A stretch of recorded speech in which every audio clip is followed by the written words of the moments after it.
Hey guys, good afternoon. Cricket Pine here. Just kind of want to go over some stuff with this storm here. Getting a lot of questions about what should we expect. And the simple answer to that is it depends where this thing goes. If this thing goes north of Tampa, from say Clearwater-ish up to, I would say, Cedar Key, if it hits that pocket right there, Tampa's going to see some dramatic. Of course, the closer it is, I mean, the track they got it going right now, it would see some dramatic storm surge, flooding. This here is the GFS model. This is what they're pushing right now. This is one of the options that they're kind of weighing toward is a northerly track.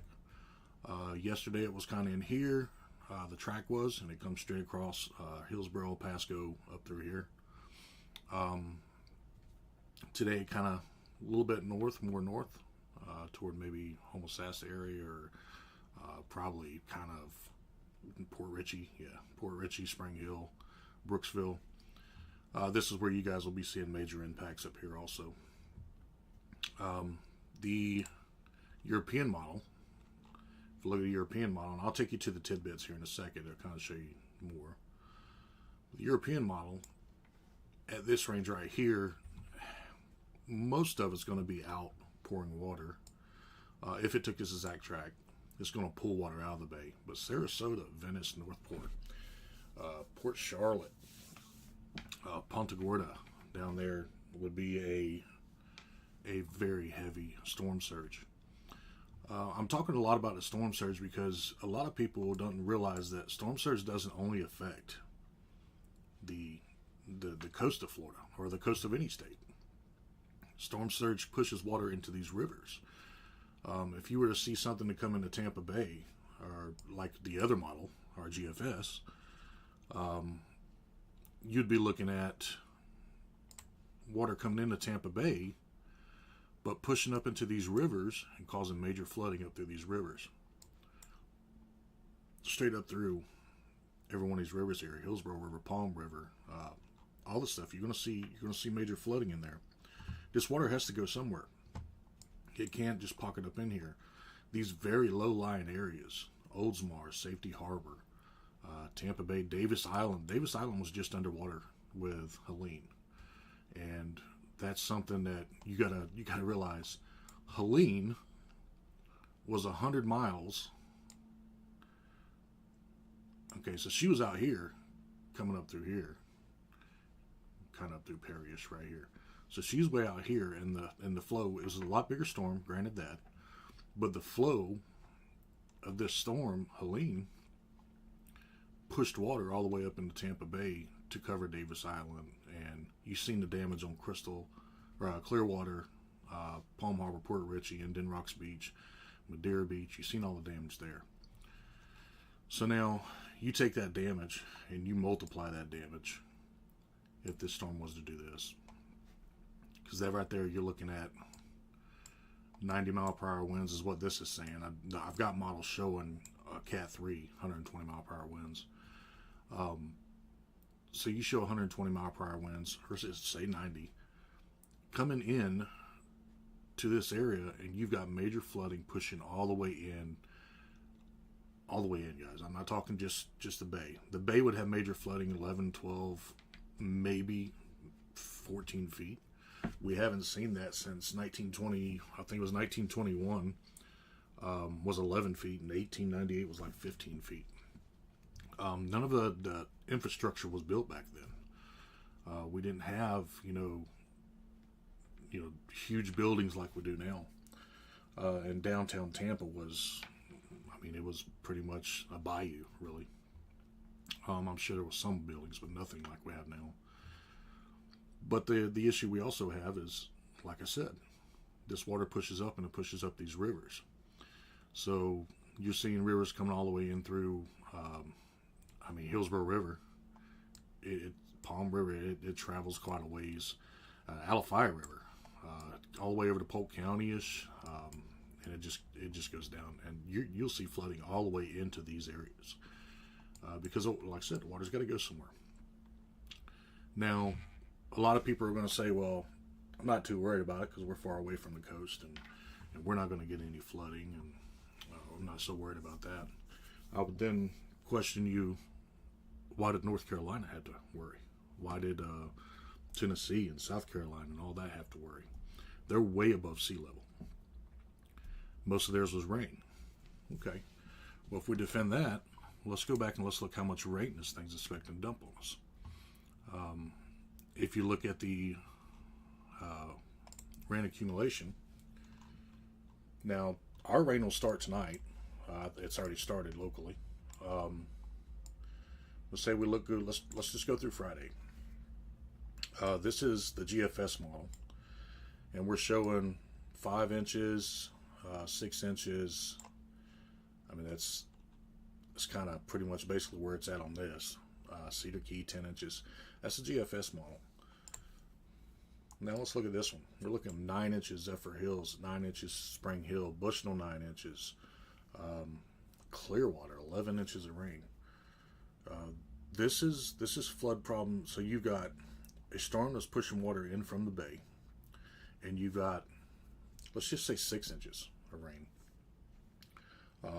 Because I mean, a lot of these models, I mean, this model takes it extravagant to 15 inches of rain, which would be astronomical for us. But let's just say it's half of that, say 7 inches of rain, and you got this water pushing in. You're gonna see issues with the river flooding. You're gonna see issues that's gonna be catastrophic, especially with a Cat 3 hurricane coming across Clearwater-ish, even Port Richey-ish. If this storm was to come through here and push this water in, and we get 7 inches of rain, this is something that's going to be devastating, and you're gonna look back and say, "Damn, I wish we'd have got, wish we wouldn't have rode this one out. Wish we'd have went to somewhere that was protected." You know, I've had a bad feeling about this storm, and I think I kind of was throwing it to the side a couple days ago. I had my uncle to call me, and he was asking me, what do you think about this? And I'm like, you know, it ain't even formed yet. Models ain't even picked it up. I'm not too worried about it right now. You know, if the models consistently bring it toward us, then there's something to worry about. But, you know, I was kind of throwing it off because, to be honest with you, I seen the low in front of it, and I thought it would just kind of dissipate into that. Now, the one thing we do have working for us on this is that we have the low pressure that's coming around the jet stream. It could benefit us or it could hurt us. To benefit us, it's going to move it fast. It's going to bring this storm through fast. So within a day, it'll be across Florida. You know, by Friday we should be clear, according to news and according to other meteorologists I've been watching. The bad part about it is that storm is going to be picked up by this jet stream, and let's just watch. See how south there? That jet stream grabs it right here and says straight up. So it pulls it up toward us. Now, if we can get, and I don't wish bad on anybody, but for Tampa Bay, the most populated city on our coast, to get hit with a storm coming north of it, you're going to lose lives. It's going to be something that you see. We got 200 people, over 200 now, dead up here in the mountains from our hurricane. That was still a Cat 1 in Georgia, remind you, and was a tropical storm as it got into the Asheville area, up through here, Cherokee, Burnsville, stuff like that. And this stuff's elevated, man. So you see, I mean, you got a lot of rivers up here, but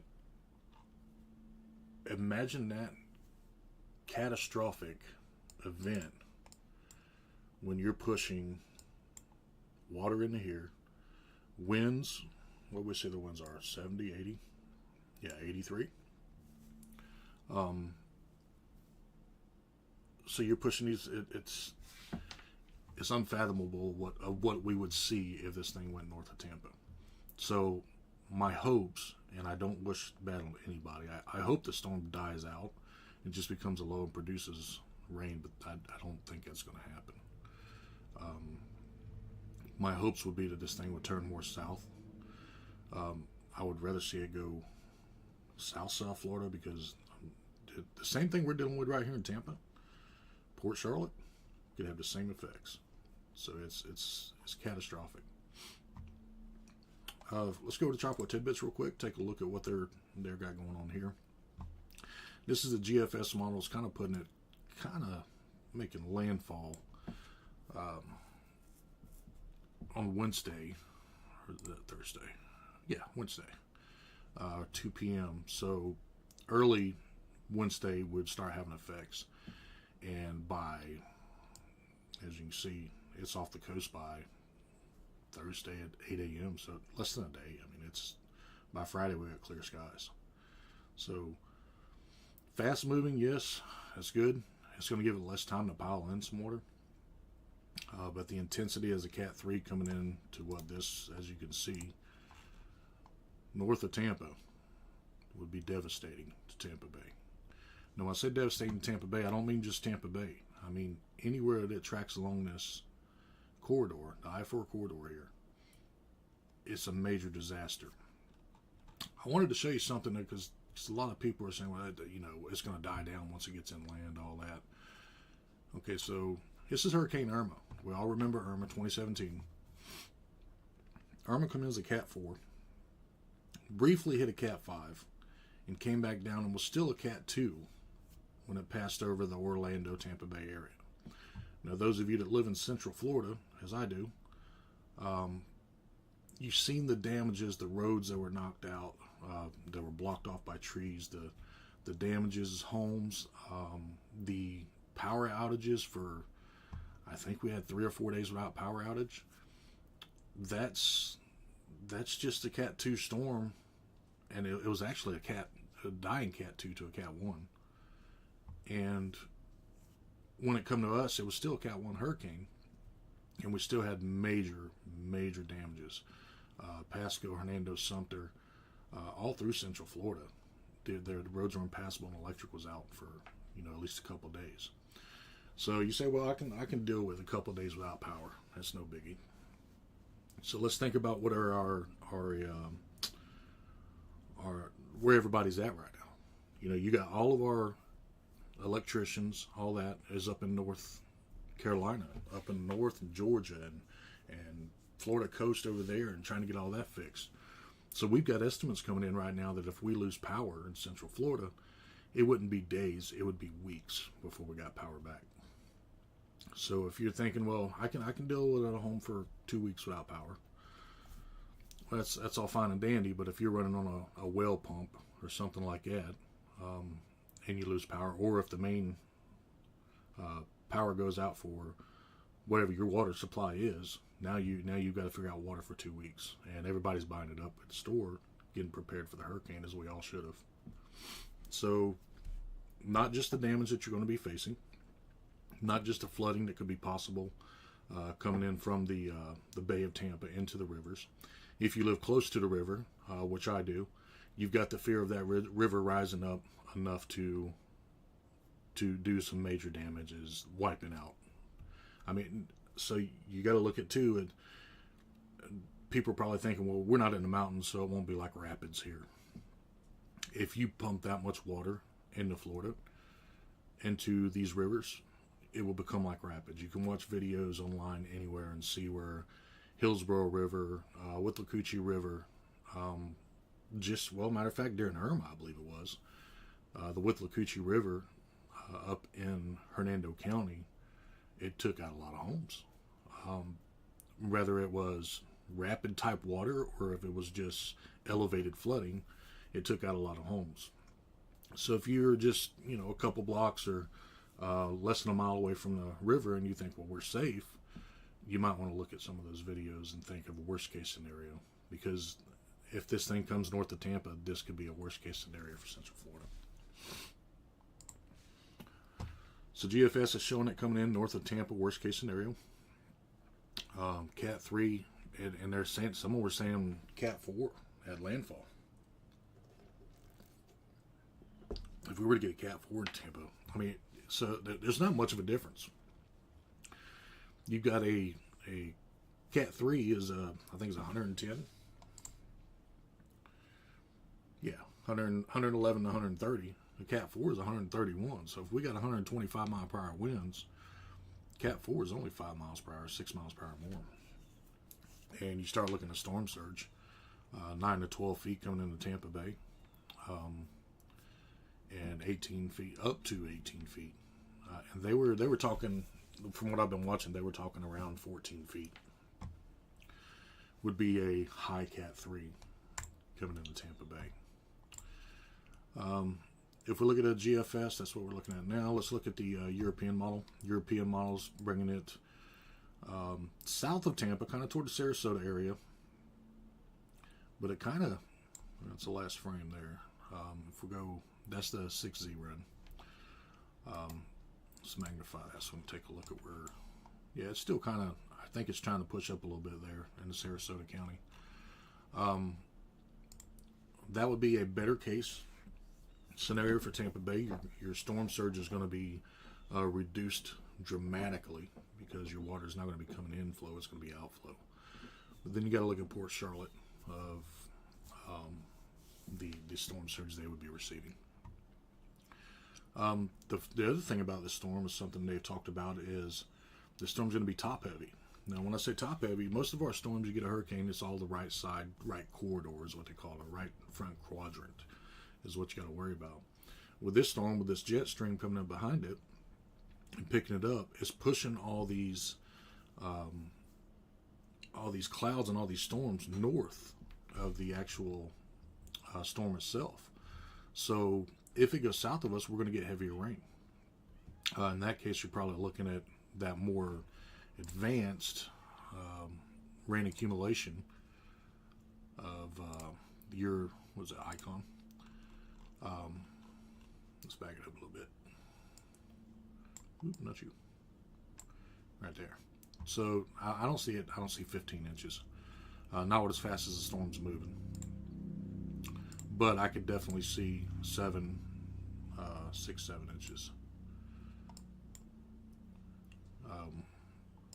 coming in. All right here we are for the European model. 8 inches, 7 inches, yeah. So I could see that with the storm going south of us. With the storm going south of us, it's going to dump a lot more rain on us. It's going to be persistent on all the storms, and not just the right front quadrant, but more of the north side of the storm. So even as it passes, we'll still be receiving a lot heavier storm and winds.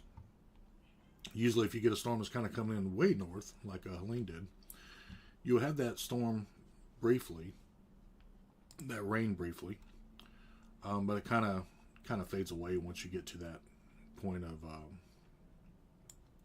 like this bottom right quadrant of the storm. It kind of just fades away, and you're just getting bands again. With this storm, they're predicting that if it made it south, even if it don't make it south, if it goes north, the top of the storm is going to be the heaviest rain-filled storm. Something else we noticed with Helene is when you get clouds on one side, it kind of persistently makes it wobble. So you get a heavy side. It's just like a plate. If you were to spin a plate and have a weight on one side, it's going to wobble more toward that heavier side. If we've got all these storms up to the north side of the storm, then you're going to get nudges coming north. I would think anyway. So that's something else we got to look at. So the European model bringing it into Sarasota County is a Cat. It looks like a Cat 2. Actually, no, Cat 1. Better ideal for all of us. Safer ideal. Not a good day to hang out, but probably a lot less lives lost. GFS model showing us, as we talked about before, a Cat 3 hurricane coming in north of Tampa. That's going to be a worst case scenario for us. The Canadian model is kind of taking us south. That would be the best case because not only is it way south, the actual strength of it still, it's a Cat 1. So that would be a best case scenario, more like a rainmaker. Very low Cat 1, 75, 80 mile per hour winds. Still going to get damages, but nothing compared to what we may face if this thing goes north of Tampa. The Navy model. Navy models bringing us back north of Tampa at 969 millibars, which is going to bring us to a Cat 2. Still a bad storm, still storm surge. Storm surge, you'd be looking at more than 9 to 12 feet. I'm sorry, 6 to 8 feet. That's still something that we don't need in Tampa Bay. Helene brought 7 feet of storm surge to Tampa Bay, just to give you an idea of Davis Island was underwater at 7 feet. So Navy model's kind of telling us that that's what it's seeing is more of a northerly turn, but a weaker storm. Icon, which was real aggressive with Helene, has got it right at a Cat 1, coming kind of right into Sarasota. Again, that would be a situation where the outflow of Helene would be more exiting Tampa instead of entering Tampa, so less storm surge for us. But Charlotte Harbor again would have the brunt of that storm. Now remember, the storm goes south, we still get all that heavy rain, so you should expect at least, I would say, at least 5 to 6 inches minimum for Central Florida from today till Thursday. Just because of this low pressure that's in front of it,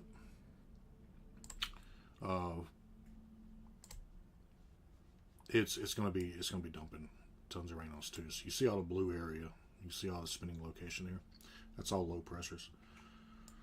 So that area is going to be coming over top of us. This is a pressure map that kind of shows you what the pressures are. And then you got a hurricane, of course, being a low pressure. So that kind of gives you an idea of what that is.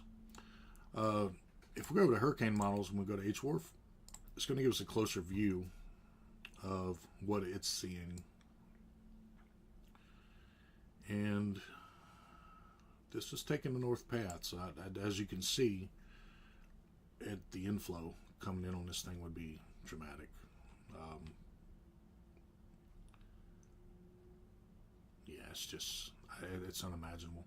That's at 943 millibars, which would be a Cat 4. So HWRF's trying to put us a Cat 4 coming in north of Tampa, which would be devastating. Same thing, it's just a bigger model of it. This one here, on Helene was dramatic. It had like a Cat 5. But it's kind of being lenient with this one, even though the location of it would be the absolute worst path, because you're right in the eye wall on the bay, and that would be devastating. It's a 973. It would be just tropical storm, but and the surge wouldn't be terrible with that. But if you get a path like this with a Cat 2 or 3, or God forbid a 4 or higher, this would be comparable to, and I dare to say, but to Katrina, just because of the flooding it would bring inland, because you don't realize how low these lands are until you get the ocean coming over. Bayshore Boulevard in Tampa Bay. Now, Bayshore Boulevard, I think there's a Bayshore here. Yeah. Bayshore Boulevard here, if you get a summer storm on Bayshore Boulevard, it's flooded. It's completely over it. So if you imagine how populated, you see how populated these places are. I mean, the cities and stuff. US 41, all this stuff here, 92. I could see water coming all the way up in here. And with the river, I could see it possibly going further. Oldsmar, that area there, that's a danger zone for real. I mean, it's safety harbor. Anywhere around this. I would dare to say that some of these islands out here would be completely covered. It's with a Cat 3, Cat 4, Cat 5, preferably Cat 4 or higher, you're going to see a real devastating. But Cat 3, you're going to know that something very, very devastating has happened. As far as the other models, they're basically, this one's showing a Cat 4 coming into Tampa Bay. That would be a very bad situation. It's going to depend where this thing goes, guys. I mean, if it goes south, we're in a better situation. Charlotte Harbor's in a worse situation. Hopefully this thing will die down. They are saying that this low pressure that's coming down is hoping, and drier air, is hopefully going to shear this storm a little bit to weaken it. If we have a weakening storm on approach, then it will die down a lot quicker. If this thing fights through that jet stream, and just a stronger storm is going to come north, a weaker storm is going to go south. If we don't get something to pull this thing south, Tampa Bay is in a bad situation. Looking at my Fox Hurricane out of Tampa now, same thing. This is a European model. It's pretty much bringing it south of Tampa. The Wharf model. That's the other one we were just looking at, H-Wharf. Yeah, this is the guy that takes a minute. So if you watch this, okay, he didn't want to play.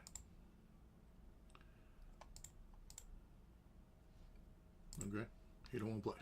All right. Let's go to GFS. Here's a good one. So the rain. We was talking about you're going to be receiving a lot of rain. The hurricane's still way back here. Look at the moisture that this hurricane has to pick up and take with it. As we watched Helene build up, you've seen all the moisture pulling from south of the Caribbean there, coming up into Helene. And while Helene was up here, and Georgia, North Carolina, and all that, you still seen her pulling moisture from the Gulf. So this storm is it's nonstop moisture coming in. Now, that's the GFS model. That's the one we talked about, North Path. The only way I can see this not being a major threat to Tampa Bay on the North Path would be, it would have to be back Cedar Key or north. Because one way or the other, these guys out here, they're going to feel the effects of this storm coming in. And it could be devastating for Tampa. My biggest fear, to be honest with you, is the storm surge.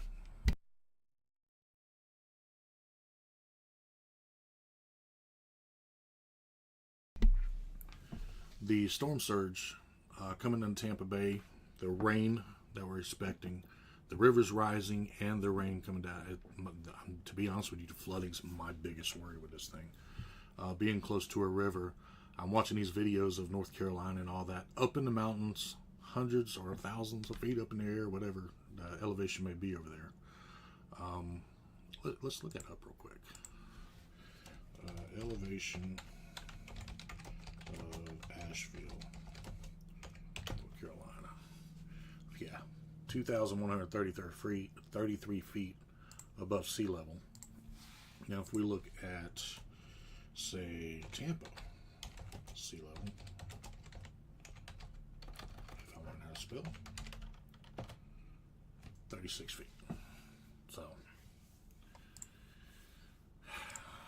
just to give you an idea of how crazy it would be, if we were, I think we're 72 feet at my location, above sea level. Let's just say sea level, Plant City, Florida, 49 feet. Okay, so not much above Tampa. So you get a 15-foot surge, you get 7-8 inches of rain, and you compile that into pockets of coming in, and you're flooding. You say, well, we're only going to get 2-foot rise in it. No, if you pile enough water into an area and compress it, that then becomes, that 2 foot becomes 6 or 8 foot, or just like in Clearwater.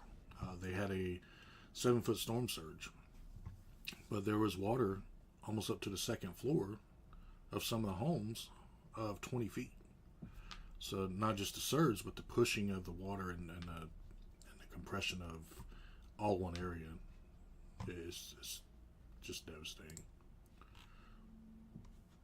So pretty much, there's really no way to judge this thing until we figure out which path it's going to take.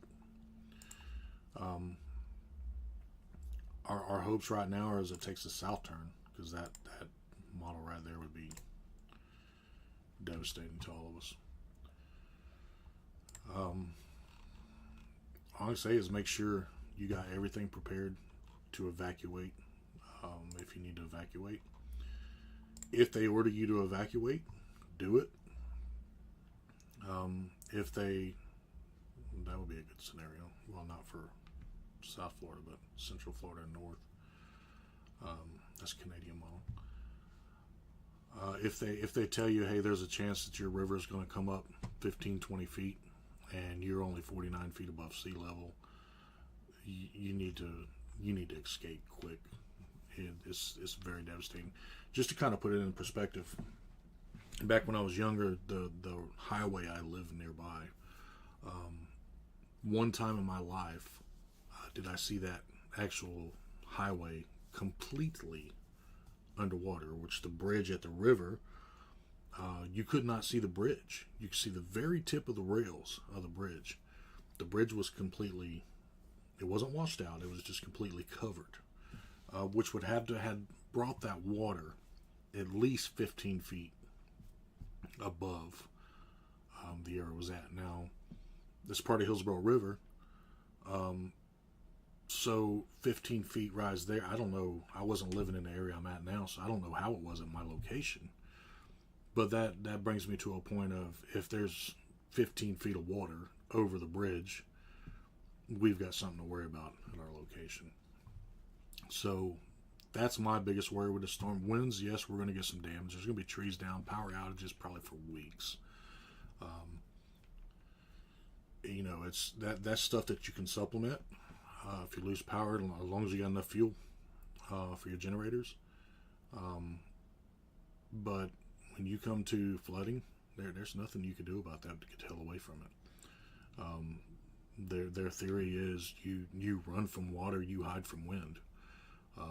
If water has the risk of coming up to your home, you need to get out of there. I was watching a story last night. It was on some people up in North Carolina, and the guy called 911, and he's bawling on the phone, crying, and called 911, and they asked him what's wrong. He says, I need help. He opens his door, and there's bodies piled up from the river, carrying the bodies to his home, which they just happened to get stuck in that area. And this man's asking for help to come remove these bodies from his home. This is no joke. This is nothing to play with. This is nothing to say I ain't worried about that. I've lived in Florida all my life and seen the devastation of some of these storms. I've seen Hurricane Michael. I've seen Katrina. Thanks to some family that was there, kind of showed me some things there. But Michael, I was on the ground. Charlie, I was on the ground. Irma, we were dead in it. Those are, I'm not going to say that. Hurricane Michael was actually devastating to Florida. This could be more of a flood issue, more of a water issue, even if a storm comes in as a Cat 2 coming in north of Tampa Bay. Tampa Bay hasn't been hit over 100 years by a hurricane. You need to take this seriously. I wouldn't risk my family and something that I may see. If this thing goes north of Tampa and it's coming in as a Cat 3, you got to get to safety. You have to get to safety. You're going to get to a point where, and I'm not saying it to scare you, but it scares the hell out of me. It's going to get to a point where water piles in so much that you're not going to be able to move. You're going to be stuck on your damn roof. Hopefully, that's as high as it goes. Screaming for help. You have no food, no water, nothing like that. And it could be days before somebody gets to you. People in North Carolina are still stuck in their homes. Luckily, we had, because FEMA ain't doing shit. Luckily, I ain't going to get on that subject, though. Luckily, we have citizens with helicopters that's actually going up there and helping these people out. You guys, this is a serious situation. If it's a dying storm coming south of Florida, Central Florida, I would say be prepared for a lot of rain. Flooding possible, yes. But if this thing makes an impact north of Tampa, if it's a Cat 2 or higher, you've got to look at other options. Because not only are you going to get that rain, not only are you going to get that storm surge coming up to the rivers, but you're also looking at 70, 80 mile per hour winds. And that's being lenient. That's being lenient on the winds. Because if this storm comes into the Cat 3 at 120 mile per hour winds, it doesn't have much land that it has to cross here before it starts impacting Central Florida. Florida's a skinny state. So if this thing comes across, and just like I said, Hurricane Irma, Cat 4 here, Cat 2 here, it's had all of this land to die down, but it was still strong enough as a Cat 2, a high Cat 1, when it got to the Tampa Bay area to do the damage it did. So if you imagine a Cat 3 or 4 coming in from this side of Tampa and cutting across, even north or even south, that storm is going to remain a Cat 3. It's all flat land for quite a ways. So at Cat 3, you're looking at 111 to 130 mile per hour sustained winds. Extensive damage, 9 to 12 feet of surge. So this is a whole different scenario. We've not had a hurricane approach us at this angle. So if you say, well, I've been hit before. Well, they've done this before. No. Before your time, they might have. And before all the infrastructure and the stuff we have now. So take it seriously. Make sure your family's safe. And you gotta do what you gotta do to make sure you're here tomorrow to say hi to your kids, grandbabies, great grandbabies, brothers, sisters, moms, dads, stuff like that. I don't know how to push it any further as saying, I'm one of those guys that go out and chase the tornadoes.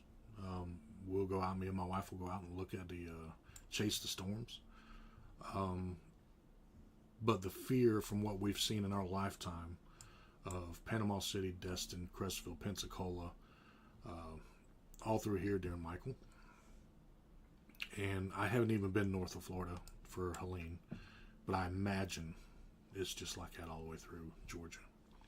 But what I seen in Michael would if I was to see that in Tampa, it hurts like hell seeing it up here in North Florida because I love this area too. But to see that in Tampa, it would be devastating. And it's not just Tampa.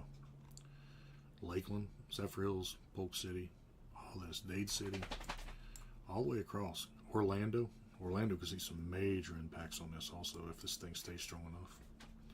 So, this is what I'm going to tell you to take seriously. Like I said, down here, if it goes Cape Coral south or Northport south, a lot of rain. You probably hang out at home if you're in this area. Ride it out if you're in this area. I say that because if it comes here, it's going to cross like this. So I would say it would be a toss-up for me here if it was to go south. If that thing does a GFS move, if it comes up here, if it's right there, you got problems. Major problems. Anywhere in Central Florida, all the way up to Steinhatchee, Palm Coast, Cocoa to Tampa. This batch of Florida right here is in deep trouble. 70 mile per hour winds sustained. That's pretty impressive. So anyway, I'm going to watch the models. If I see anything change, I'll get back with you guys. Right now, like I said, we got two scenarios. North track, devastating to Tampa. South track, a little better for Tampa in our area. North Florida will be a little more safe. So where this goes from here is what's going to determine what we need to do. But you can't wait long, because I'm telling you now, if you think for any kind of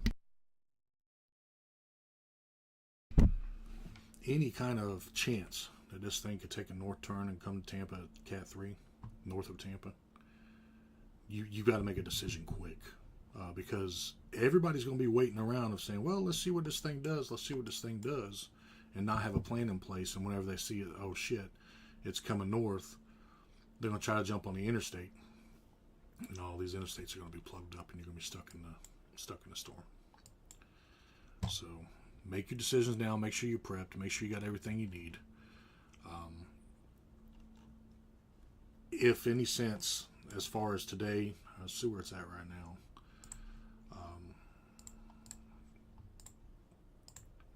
Yeah, right now it's still quite a ways from us. If any sense of this track moves north, I would say by no later than tomorrow morning, we should know exactly where this thing's going to go. Now, I say exactly, but a way better idea, because they've got it making a lot of moves right here. So we need to see what's going to happen right here. Once it gets here, we'll be able to see where that low is going to come down, how quick it's dropping. It's going to kind of determine if this thing's going to go straight across. I would love to see it take a way south turn and maybe a Cat 1 or low pressure. Bad scenarios up here. From this line up, bad scenarios for Central Florida. Very bad. So keep that in mind. I'll keep looking over some stuff, and if I see anything else that I need to point out to you, I'll throw another video up. Thank you guys. You guys have a good day. Keep praying, man.